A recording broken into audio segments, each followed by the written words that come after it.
Bien, hermanos, nos encontramos en el último de los 3 sermones de la serie de Marcos capítulo 13, que hemos titulado El discurso del fin.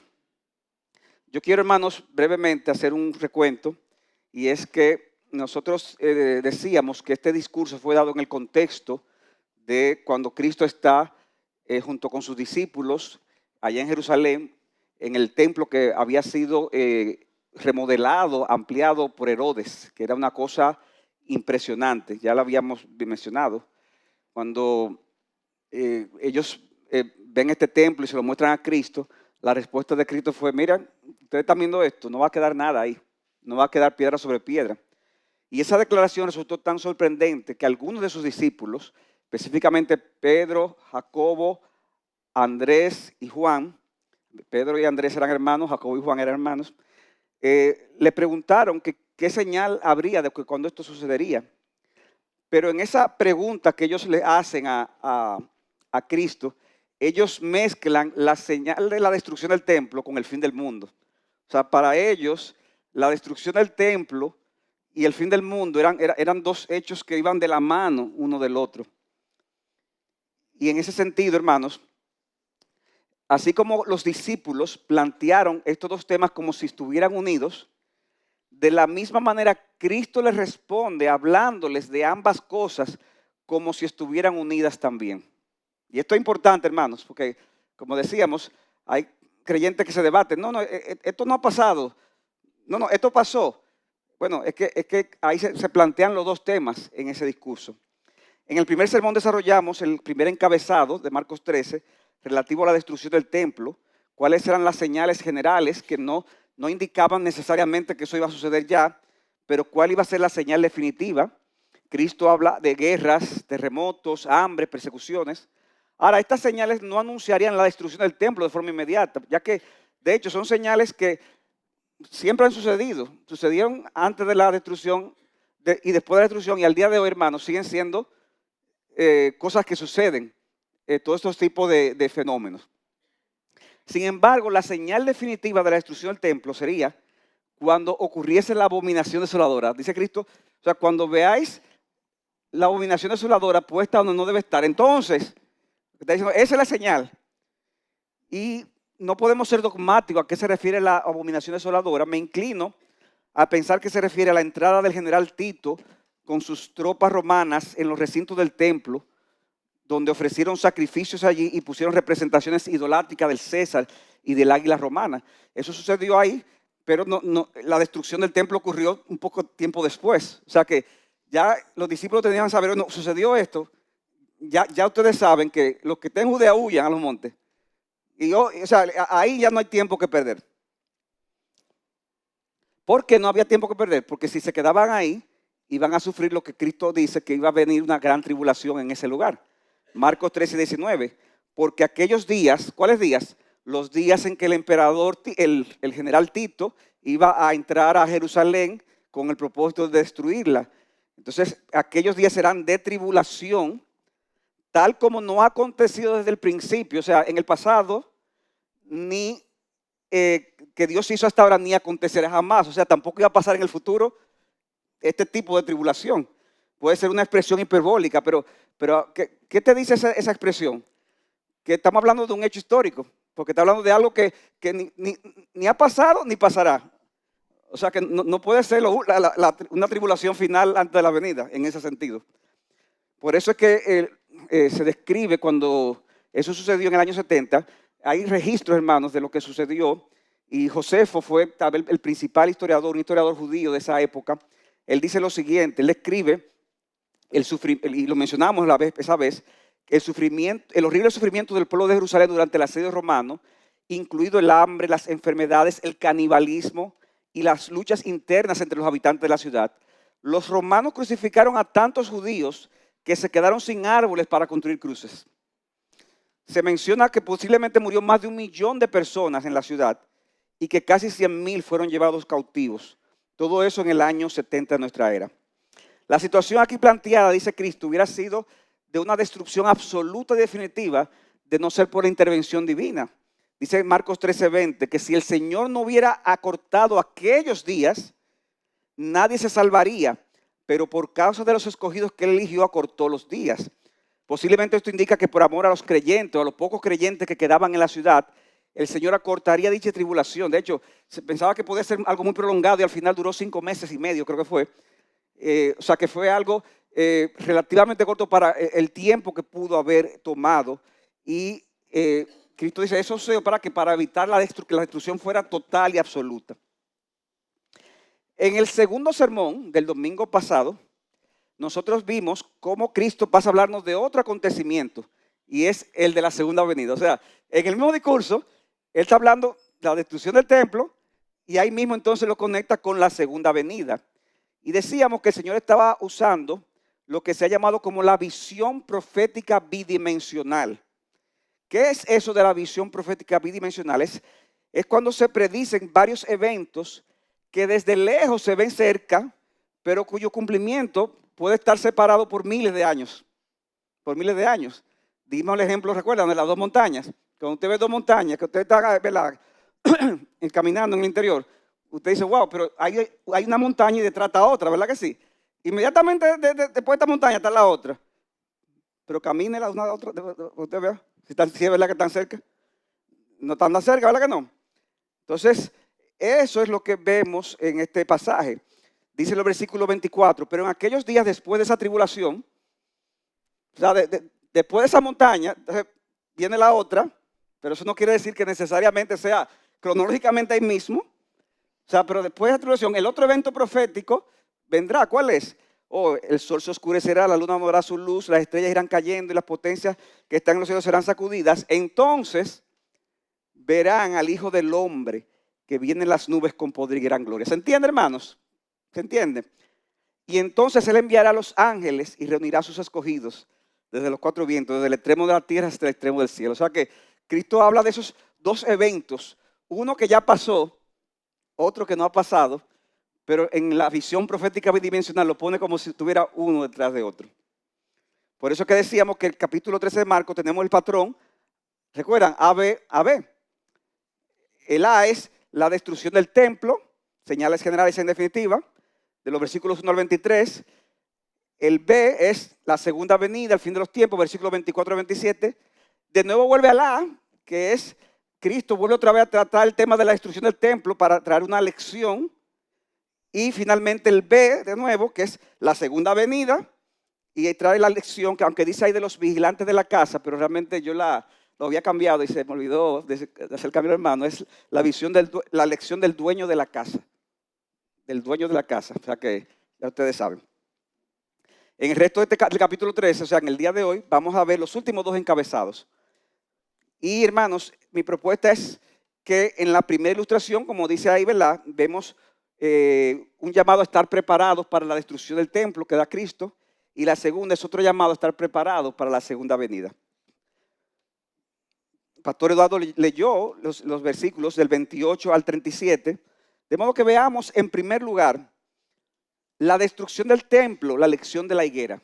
Destrucción del templo, la lección de la higuera. Dice el versículo 28 lo siguiente. De la higuera aprendan la parábola.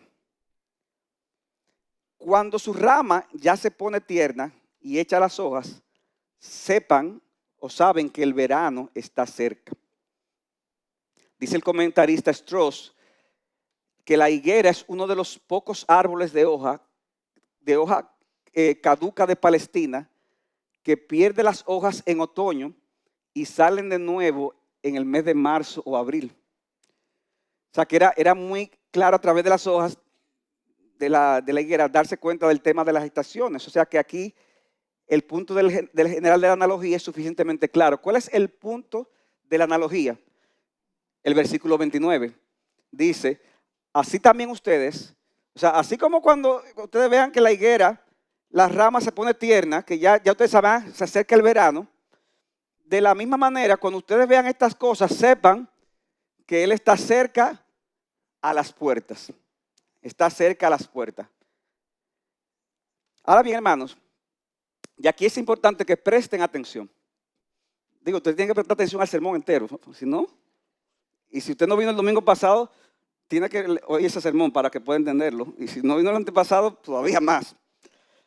Pero hermanos, la manera en que la versión de las Américas, nuestra versión que usamos, una muy buena versión, pero hermanos, una aclaración, recuerden, Dios inspiró su palabra en los manuscritos originales, ¿verdad que sí?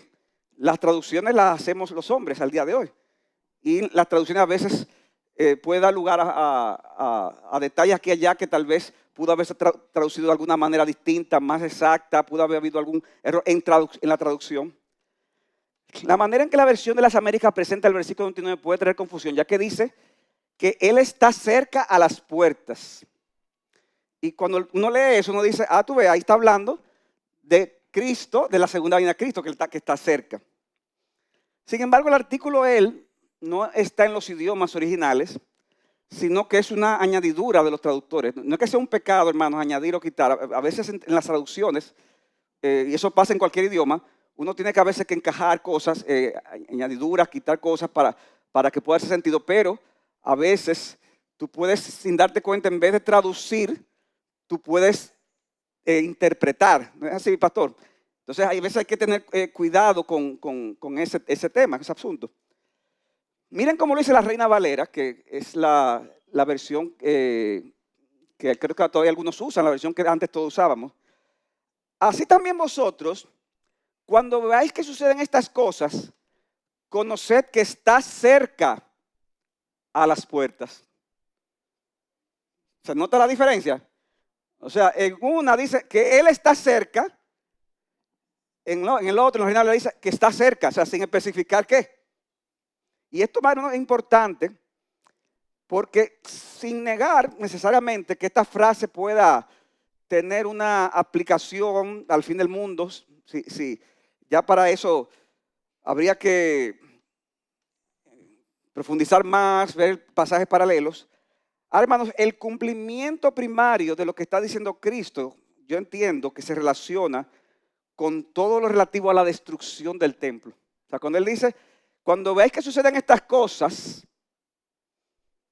todas estas señales, ¿verdad? Que dijo, y sobre todo la señal definitiva, que es la abominación desoladora. Cuando ustedes vean que ocurre eso, sabed que está cerca a las puertas. O sea, por eso dice, huyan, huyan. Y yo pienso que el versículo 30, a su vez, apoya esto que estamos diciendo del versículo 28 y 29. Porque ¿qué dice? Sabed que está cerca a las puertas. Y dice el versículo 30, en verdad les digo, para que no haya dudas de que eso es así, en verdad les digo que no pasará esta generación hasta que todo esto suceda. No pasa, o sea, ustedes están oyendo, Cristo a los discípulos, no pasará esta generación hasta que todo eso que hemos hablado, de la destrucción del templo y la destrucción de Jerusalén, todo eso suceda. Porque, hermanos, al hablar de esta generación, yo entiendo, como se usa en otras partes del mismo Marcos, que se refiere a ese periodo que siempre se calcula una generación aproximadamente de 40 años. Y más o menos en qué año Cristo dijo estas palabras. Alrededor del año 30, vamos a poner. ¿Y cuándo sucedió la destrucción? ¡Ay, qué coincidencia! 40 años. No, hermanos, es que las cosas de Cristo se cumplen. Aunque esté en el límite, pero ahí se cumple. No pasará esta generación hasta que esto que yo estoy diciendo se cumpla. De modo que estas cosas se cumplieron justo al final de esa generación. Sería extraño, ¿verdad?, que Cristo esté hablando de esa manera y la gente está pensando en generación, dándole tal vez otro significado o pensando en el fin del mundo. Aunque al igual que en el verso anterior, tal vez se podría argumentar y discutir que esta frase podría tener un cumplimiento en otro nivel al final de los tiempos. Pero hermanos, el cumplimiento primario es el de la generación de los que vivían en la época de Jesús. De paso, recuerden, Cristo dijo estas palabras alrededor del año 30. Pero ¿cuándo se escribió el Evangelio de Marcos? Se escribió por el año 60, por ahí. O sea que esas palabras tenían mucha relevancia. Cuando dijo, no pasará esta generación, hasta que faltaba poco realmente, en el momento que se escribieron estas palabras. Por eso dice un comentarista Oigan esto, en otras partes de Marcos, el término se refiere a los contemporáneos de Jesús cuando se habla de esta generación. Esta es sin duda la interpretación más natural en este caso.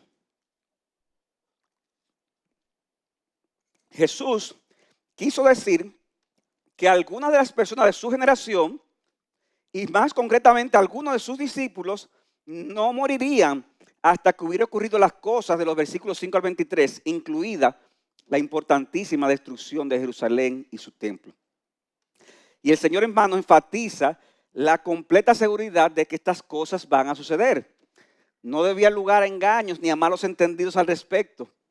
Dice el versículo 31, el cielo y la tierra pasarán, pero mis palabras, ¿qué dice? No pasarán. Hermano, cuando el Señor dice que algo va a suceder, sucede. Mira, yo no lo tenía en la nota, pero ustedes lo dijeron, sucede. Lo voy a añadir. Y voy a dar crédito a la iglesia. Cuando Cristo dice que algo va a suceder, sucede. Más fácil pasa el cielo y la tierra a que se deje de cumplir su palabra. Y este es un dicho que es casi idéntico a otros dos pasajes de los evangelios. Uno de ellos, Lucas 16, 17, dice, más fácil que pasen el cielo y la tierra a que un ápice de la ley deje de cumplirse, dice el Señor. Y es algo interesante porque Cristo dice eso y uno ve ese pasaje paralelo y que uno entiende que las palabras de Cristo son sinónimo de ¿qué? De la palabra de Dios. Porque en Lucas 16 dice, mejor pasar el cielo y la tierra antes de que no se cumpla algo de la ley. ¿Qué es la ley? La ley de Dios, la palabra de Dios. Y ahora dice Cristo, mis palabras. Porque las palabras de Cristo son ¿qué? Las palabras de Dios. Ya que Cristo es Dios. Y estas palabras, hermanos, sirven como una especie de transición en la que se establece entonces ahora un contraste entre la destrucción del templo y la segunda venida. Repito, Cristo va a hacer ahora un contraste entre la destrucción del templo y la segunda venida, trayendo la segunda ilustración. Eso nos lleva al segundo encabezado de este mensaje. La segunda venida, la lección de los dueños de la casa. Con respecto a la destrucción del templo, habría indicios claros de que esto sucedería. Vendrían muchas cosas y vendría la abominación desoladora. Vendrían los romanos, entrarán al templo, o sea, habrían señales claras. Y el mismo hecho de que Cristo dijo que no pasaría esta generación. Por eso, hermanos, se dice que la mayoría de los cristianos habían ya salido de Jerusalén cuando esto ocurrió. Pero con respecto a la segunda venida, la historia sería muy distinta. Porque dice Cristo en el versículo 32, ok, esto va a pasar en la destrucción del templo, versículo 32, pero de aquel día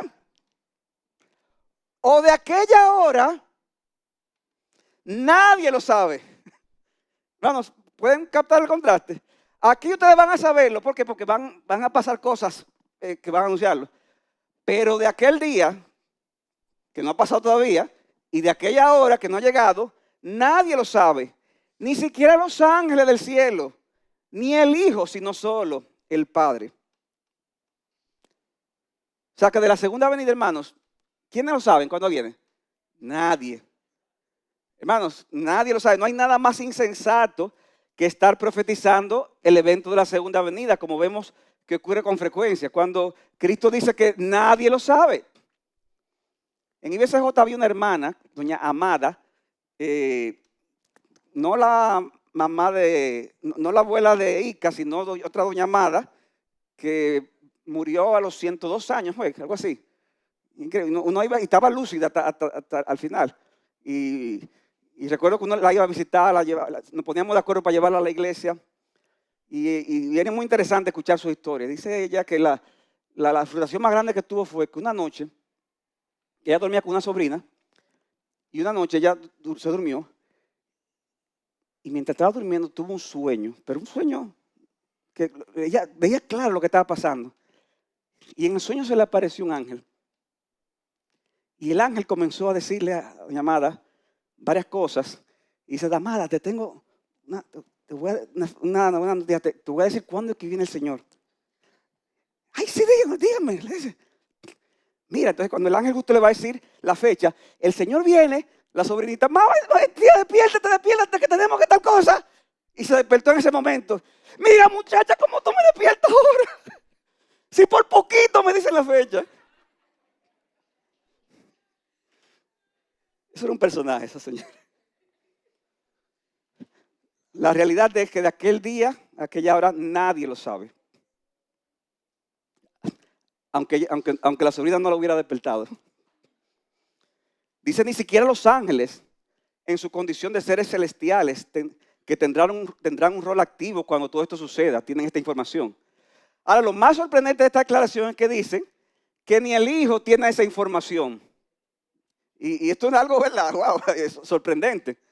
Porque si Cristo es verdaderamente Dios, como dijimos hace un rato y como creemos, entonces todo lo sabe porque Él es omnisciente. Pero recuerden, hermanos, que nosotros enseñamos en nuestra iglesia, como una parte del cristianismo ortodoxo, que Cristo también, en su condición de hijo, adquirió una naturaleza humana. O sea, que Él era verdaderamente hombre. Así como era verdaderamente Dios, como es Dios, así es verdaderamente hombre como eres tú y como soy yo, pero sin pecado, pero verdaderamente hombre. Y como hombre estuvo sujeto a las limitaciones propias humanas. Él tuvo hambre, él tuvo sed, él se cansaba. Como hombre solamente estaba en un solo lugar. De hecho, como hombre, Cristo está en un solo lugar. ¿Dónde está Cristo ahora? Como hombre. En el cielo, como hombre. Por eso dice Lucas 2:40 que él tuvo que crecer en sabiduría, en estatura y en gracia. O sea que él tuvo que, así como uno va creciendo en esas cosas, Cristo creció.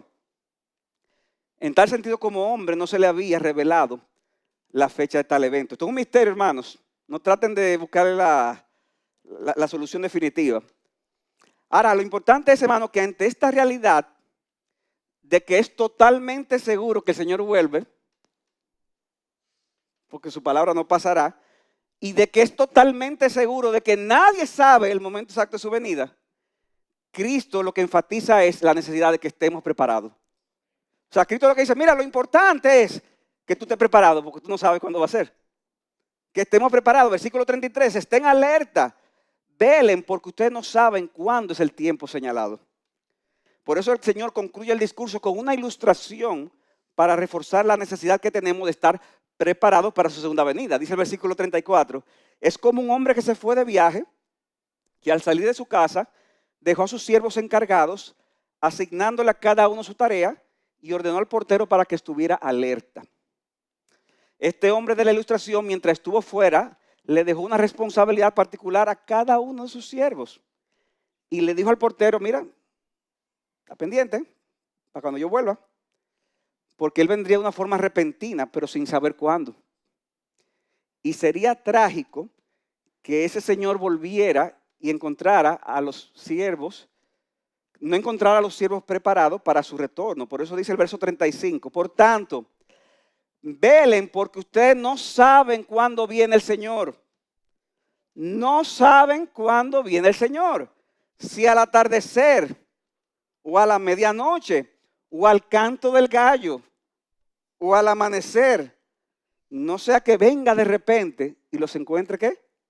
Dormidos. Cristo mismo, hermanos, representa al hombre que se fue de viaje. Luego de morir y resucitar, ¿qué hizo Cristo? Ascendió a los cielos. Pero antes de irse, ¿qué dijo? Volveré. Todos nosotros representamos ¿a quiénes? A los siervos, a los cuales Cristo nos encargó una tarea. ¿Tú sabes cuál es la tarea que está encargado el Señor? Mientras tanto, a todos nos encargó una tarea. Y también representamos al portero porque se le dijo, está alerta. No sabemos cuándo ocurrirá. Como dice Cristo aquí, al atardecer, medianoche, canto del gallo, al amanecer, esas eran las 4 vigilias de la noche, tal como lo dividían los romanos.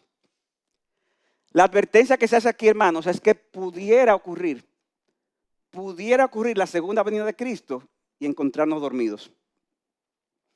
Y la ironía, hermano, de esto es que Cristo dijo eso en ese momento y al día siguiente o 2 días después, como se predicará más adelante, ¿qué sucedió?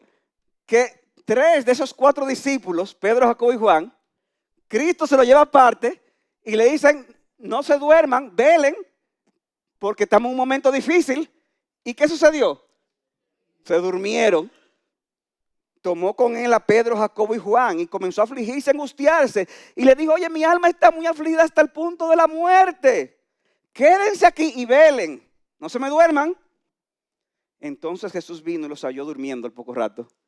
Y le dijo a Pedro, Simón, ¿tú duermes? ¿No pudiste velar ni por una hora? Velen y oren para que no entren en tentación. El espíritu está dispuesto, pero la carne es débil. Ahora, hermanos, el tema de no dormir y no velar en el discurso de Marcos 13, por si acaso, no se refiere al acto físico de dormir. No es que está diciendo no te duermas en la madrugada, ¿verdad? Porque si no, imagínense. Es más bien un llamado a no dejarse arrastrar por las cosas de este mundo que nos llevan al enfriamiento, a la apatía y a la dureza de corazón. No dejarnos arrastrar por las cosas de este mundo que nos llevan al enfriamiento, a la apatía y a la dureza de corazón. Hermanos, cada uno de nosotros, cada uno de ustedes tiene que cumplir una tarea que se le ha asignado. Pero si descuidamos aquello a lo que Dios nos ha llamado, entonces corremos un grave peligro. Porque dicho enfriamiento, dicha apatía, dicha dureza, pudiera llevarte al camino de la apostasía, es decir, a apartarte de la fe cristiana.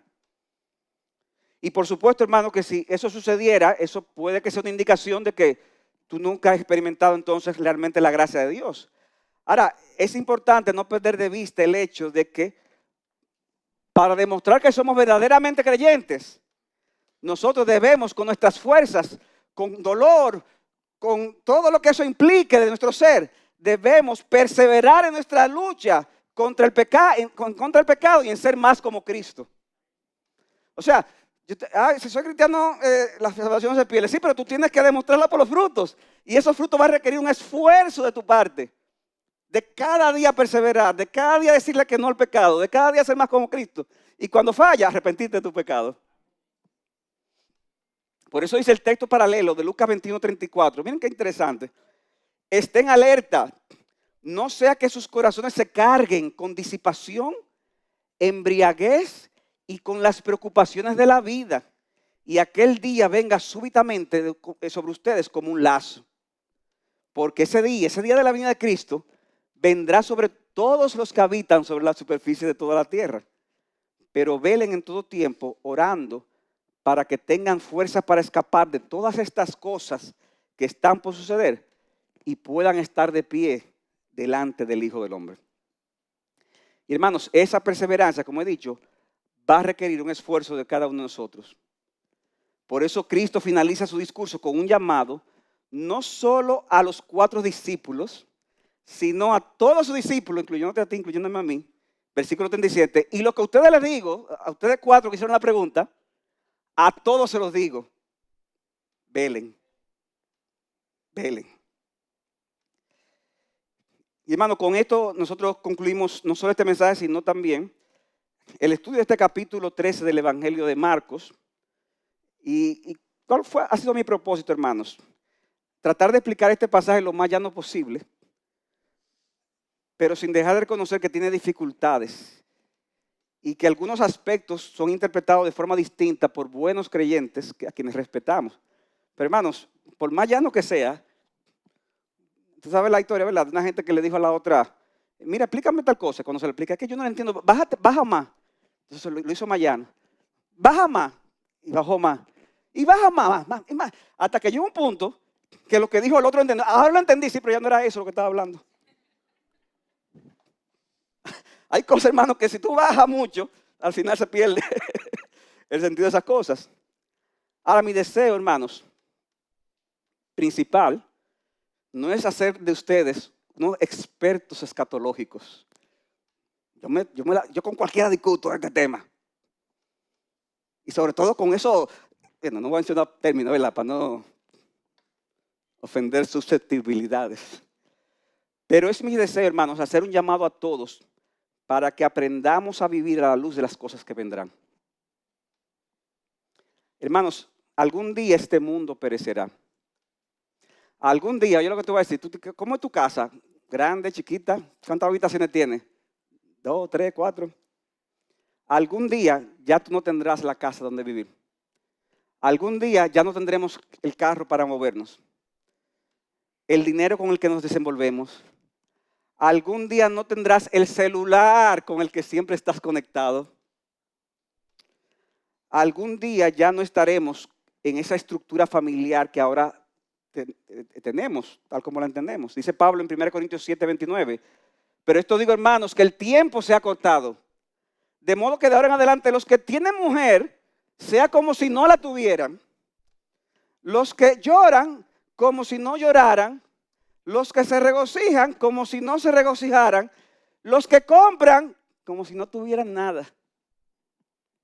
Y los que aprovechan el mundo, como si no los aprovecharan plenamente. ¿Por qué? Porque la apariencia de este mundo es pasajera. No es que tú descuides esas cosas, es que tú no vivas para esas cosas. Es que tú hagas esas cosas, pero recordando que al final eso pronto va a pasar. Pronto va a pasar. Yo te animo, hermano, a que vivas con una mente celestial. Como alguien que sabe que la mejor vida no es ahora. O sea, no es como dice aquel hombre, tu mejor vida ahora. No, la mejor vida no es ahora. La mejor vida es la que viene, la del porvenir. Yo anhelo que tú te sientas como cuando hay dos novios que están próximos a casarse. ¿Qué pasa con esos novios? Que están anhelando que llegue el día de la boda. La diferencia es que vendrá una boda que es muchísimo mejor que la que tú tuviste o la que tendrás si te casas en este mundo. Porque cuando Cristo venga, celebraremos con Él las bodas del Cordero. Y ahí tú tendrás la plenitud que jamás soñaste, con cuerpo glorificado, verás con tus ojos a aquel que te amó y dio su vida por ti. Hermano, qué glorioso será aquel día. Yo quiero, hermano, citar estas palabras de Spurgeon en una de sus meditaciones en la que él cita el texto de 1 Samuel 7:12 que dice: hasta aquí nos ayudó el Señor, hasta aquí nos ayudó Jehová. Hermano, mira lo que es tener una mente celestial. Dice él, la expresión hasta aquí se asemeja a una mano que señala el pasado.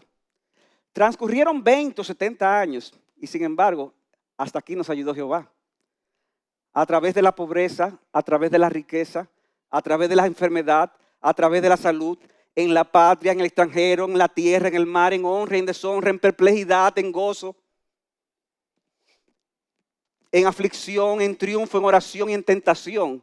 Hasta aquí nos ayudó Jehová. Nos causa placer mirar una extensa avenida de árboles, dice él. Es agradable contemplar de un extremo a otro la extensa perspectiva parecida a un templo verde, con sus pilares de ramo y sus arcos de hojas. Es igualmente agradable contemplar la larga avenida de tus años junto a las verdes ramas de misericordia que están arriba y mirar los sólidos pilares de bondad y fidelidad que sostienen tus alegrías. No hay en las lejanas ramas ningún pájaro que cante. Sea lo que sea que tú estás pasando, no hay una razón para que tú cantes en el día de hoy. Pero esta expresión, dice él, apunta también hacia algo hacia adelante. Cuando un hombre levanta cierta señal y dice hasta aquí, indica que aún no ha llegado el fin y que por lo tanto todavía hay que recorrer ciertas distancias. Más pruebas, más alegrías, más tentaciones, más triunfos, más oraciones, más respuestas, más fatigas, más enfermedades, más luchas, más victorias. Después vienen las enfermedades, los achaques y la muerte. Y con esto se termina todo, dice él. No, hay más todavía. El despertar a la semejanza de Jesús, los tronos, las arpas, los cantos, los salmos, los vestidos blancos, el rostro de Jesús, la compañía de los santos, la gloria de Dios, la plenitud de la eternidad y la inmensidad de la gloria. Anímate, creyente, y con agradecida confianza levanta tu ebenecer, porque hasta aquí te ayudó el Señor. Y el que te ayudó hasta aquí te ayudará hasta el final de la jornada. Y si tú no estás perseverando, mi amigo, en ese camino angosto y estrecho que lleva a la vida, entonces tú deberías tener temor. Porque ya sea que estés vivo o que hayas muerto cuando Cristo vuelva, ese día aún los que están muertos resucitarán. Y serás de esa multitud que hará lamentación de que haya llegado ese momento sin haberte arrepentido de tus pecados. Y el juicio que te espera será mucho peor que la destrucción de Jerusalén en el año 70. Porque dice Cristo que será un castigo eterno.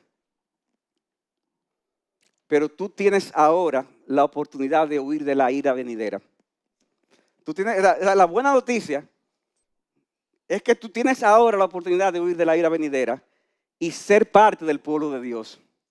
Si tú te arrepientes de tus pecados hoy y confiesas a Jesucristo como tu Señor y Salvador. Si haces eso, ¿sabes qué va a pasar?